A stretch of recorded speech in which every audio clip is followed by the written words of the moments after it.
दोस्तों, आज फिर से जो है नार्सन के बारे में समझेंगे नेक्स्ट पार्ट। और ये हम लोग समझेंगे स्पेशल रूल ऑफ नारेशन। और नारेशन का स्पेशल रूल में है, आज हम लोग पढ़ेंगे इंट्रोगेटिव सेंटेंस वाला। इंट्रोगेटिव सेंटेंस वाला, ठीक है।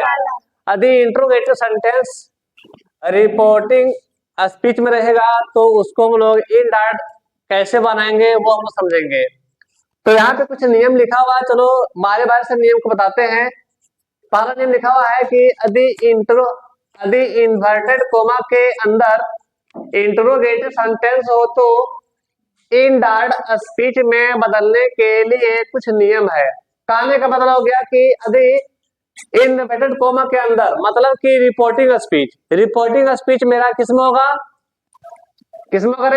इंट्रोगेटिव सेंटेंस में होगा, तो उसको हम लोग इनडायरेक्ट में बदलेंगे। तो कैसे कैसे बदलेंगे वो यहाँ पे नियम लिखा हुआ है, ठीक है। तो पहला नियम देखिए कह रहा है कि रिपोर्टिंग वर्ब को सबसे पहले हम लोग चेंज करेंगे। किसमें चेंज करेंगे? आस आता फिर आस आता फिर आहड़, ये तीनों में चेंज करेंगे। और ये तीनों में जो चेंज होगा वो कब कब होगा वो भी हम समझेंगे। देखिए, दूसरा नियम है कि इन्वर्टेड कोमा के बदले डैट का यूज ना करें। हम लोग पहले क्या करते थे, इन्वर्टेड कोमा के बदले में डैट लगाते थे, हम लोग यहाँ पे डैट नहीं लगाएंगे। अगर सेंटेंस क्वेश्चन वर्ड से शुरू हो तो डैट की जगह परित क्वेश्चन वर्ड दे। यहाँ पे कह रहा है कि यदि इन्वर्टेड कोमा के बदले आप हम लोग पहले लगाते थे डैट ने, अब डैट का यूज नहीं करेंगे। अगर क्वेश्चन वर्ड से शुरू होगा मतलब कि डब्ल्यूएच वर्ड से शुरू होगा ना, तो डैट के बदले में जो क्वेश्चन वर्ड रहता था ना, जो डब्ल्यूएच वर्ड रहता था उसी को हम लोग लिखते थे। जैसे अगर वाट रहेगा तो वाट देते, अगर आता वेयर तो वेयर, वाई तो वाई लिख देंगे, ठीक है। आगे देखिए, यदि इंट्रोगेटिव सेंटेंस हेल्पिंग वर्ब से शुरू हो तो इन्वर्टेड कोमा के बदले इफ और वेदर का प्रयोग करेंगे। तो यहाँ पे कह रहा है कि यदि इंट्रोगेटिव सेंटेंस हेल्पिंग वर्ब से शुरू होगा मतलब is am are was were shall will से अगर शुरू होगा तो हम लोग इन्वर्टेड कोमा के बदले डैट का यूज ना करके उसके जगह में हम लोग इफ आते फिर वेदर लगाएंगे। ये दोनों में से एक लगेगा, आप इफ लगाएंगे आते फिर वेदर लगेगा जब हेल्पिंग वर्ब से शुरू होगा।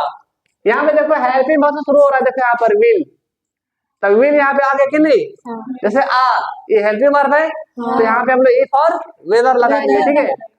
फिर यहाँ पे कह रहा है कि इंट्रोगेटिव सेंटेंस को एसर्टिव में चेंज करें। इंट्रोगेटिव सेंटेंस को हम लोग चेंज करेंगे, किसमें? एसर्टिव में चेंज करेंगे। अब एसर्टिव में चेंज कैसे होगा वो भी हम लोग अभी आप लोग को समझाएंगे। फिर कह रहा है कि और इनडायरेक्ट स्पीच के जो सामान्य नियम है उसे अप्लाई करेंगे। जो हम लोग इससे पहले सब सीखे थे, जो नियम सीखे थे इनडायरेक्ट में बदलने का, वही नियम यहाँ पर अप्लाई करेंगे। तो देखो, हम लोग सबसे पहले अभी सीखेंगे कि इंट्रोगेटिव सेंटेंस को एसर्टिव में चेंज कैसे करेंगे। जैसे देखो यहाँ पे है आर यू रेडी, क्या है देखिए यहाँ पे आर यू रेडी, ये अभी आपका है इंट्रोगेटिव। अब इसको हम लोग चेंज करेंगे एसर्टिव में। इसका हिंदी क्या होगा? आर यू रेडी, क्या आप तैयार हो? आप तैयार हो। तो इसको हम लोग सिंपल कैसे बोलेंगे? तुम तैयार हो, आप तैयार हो। यू आर रेडी, क्या रहेगा? यू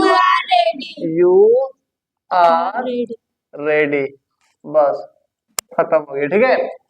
अब चलो इसको हम लोग क्या करते हैं, इसको बनाते हैं कि कैसे बनेगा। देखिए, ही लिखा जाएगा।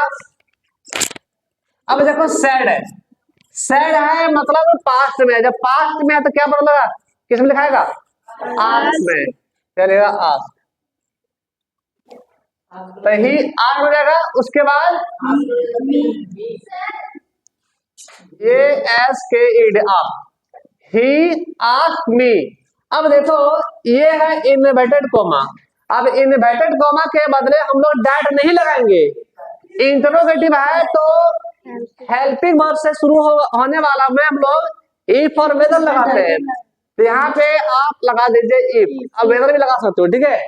तो इफ हो गया, उसके बाद इसको चेंज करना है एसर्टिव में, इसका एसर्टिव क्या लगा, you are ready, you are ready. अब यू क्या है, सेकंड पर्सन, सेकंड पर्सन किसके अनुसार, ऑब्जेक्ट के अनुसार। ऑब्जेक्ट यहाँ मी है तो मी का एसर्टिव हो जाएगा आई, तो यहाँ पर रहेगा आई। अब देखो ये पास्ट में है ना, तो टेंस में परिवर्तन होगा, टेंस में चेंज हो जाएगा, ठीक है। अब बताइए यहाँ पर आर है तो आई के साथ इज लगेगा, एम लगेगा, आर लगेगा, वाज लगेगा, क्या लगेगा, वाज, क्योंकि पास वाला जाएगा, ठीक है।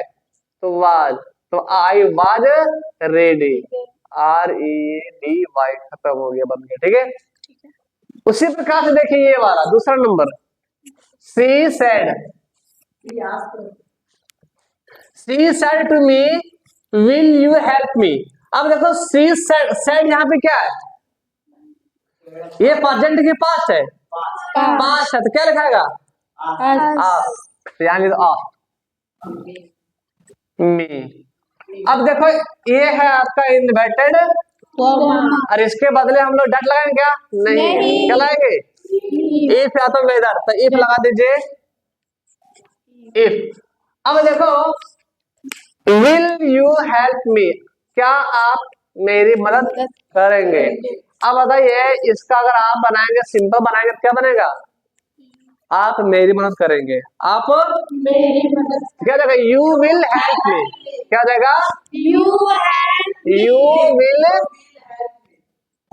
Help me. तो यू क्या है, सेकंड पर्सन, सेकंड पर्सन किसका अनुसार, ऑब्जेक्ट के ऑब्जेक्ट क्या है, तो क्या हो जाएगा, आई। अब बताइए प्रेजेंट के पास है, तो बताइए चेंज तो होगा कि नहीं होगा, तो विल किस में चेंज होगा, वुड, हाँ बोलो, हाँ तो विल का वुड, लेकिन आई के साथ क्या होता है, सेल, क्या जाएगा, शुड, क्या जाएगा, should, S H U L, should, ठीक है। आई के साथ चलाता है सेल, क्या जाएगा, शुड, तो आई शुड क्या जाएगा, हेल्प मी, हेल्प मी। यहाँ पे क्या है, फर्स्ट पर्सन, फर्स्ट पर्सन किसके अनुसार, सब्जेक्ट के अनुसार, ऑब्जेक्ट क्या है यहाँ पर, तो क्या हो जाएगा, चलिए लेते हैं हर, बन जाए किस प्रकार से। अब यहाँ पे जब आप लोग को जब समझ में आ गया तो क्या ये दोनों आप लोग बना सकते कि नहीं, कितने लोग बना सकते हैं, सब लोग बना सकते कि नहीं, ठीक है। देखिए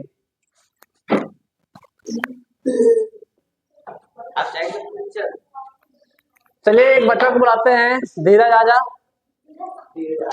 अब इस क्वेश्चन को बनाइए। ये क्वेश्चन में नरेशन का क्वेश्चन है, हाँ ठीक है। तो यहाँ सब्जेक्ट है तो पहले दे लिखेंगे, ठीक है, दे, और सेड है तो इसको आस्क्ड में बदलेंगे।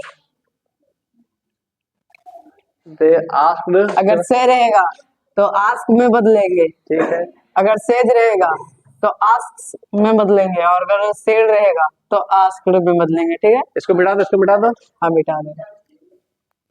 उसके बाद यहाँ सेकेंड पर्सन है, रिपोर्टिंग स्पीच में सेकेंड पर्सन है, ठीक है। तो इसमें ऑब्जेक्ट तो जरूरी है, तो इसमें ऑब्जेक्ट लगा लेते हैं मी।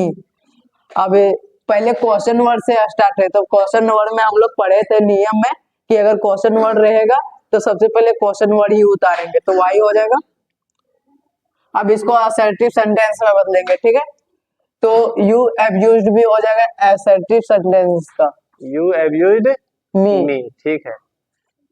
क्या हो अब जाएगा, देखिए ये कौन पास्ट टेंस का टेंस है? में, ये पास्ट इंडेफिनिट टेंस, तो पास इंडेफिनिट टेंस किस में चेंज होगा, पास्ट परफेक्ट टेंस में, बनाइए, पास्ट परफेक्ट टेंस में तो पहले यू है, तो यू है सेकंड पर्सन, उसमें क्या बनेंगे सब ऑब्जेक्ट में, तो यू की जगह मी के क्या होगा, आई, आई हो जाएगा। आई के बाद अगर पास्ट परफेक्ट में बनाएंगे तो क्या होगा, हैड, और अब्यूज्ड,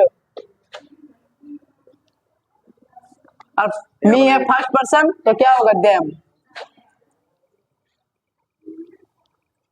ठीक हो गया है। सर। अब नेक्स्ट बच्चा को बुलाते हैं,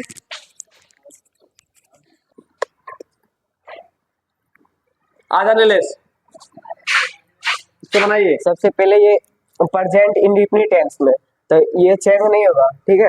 तो राम सेज है, तो सेज को हम किस में बदलेंगे, आस्क में, ठीक है, तो लिखिए, लिख दे राम आस्क। अब टू सीता है तो सीता हो जाएगा अब यहाँ देखिए इन्वर्टेड कॉमा के बदले में यहाँ पहले इनडायरेक्ट केस में डेट देते थे, लेकिन यहाँ WH ग्रुप से स्टार्ट है इसलिए यहाँ डेट नहीं देंगे और यहाँ डब्ल्यू वर्ड ही देंगे। हाँ। लिखिए वेयर हो गया।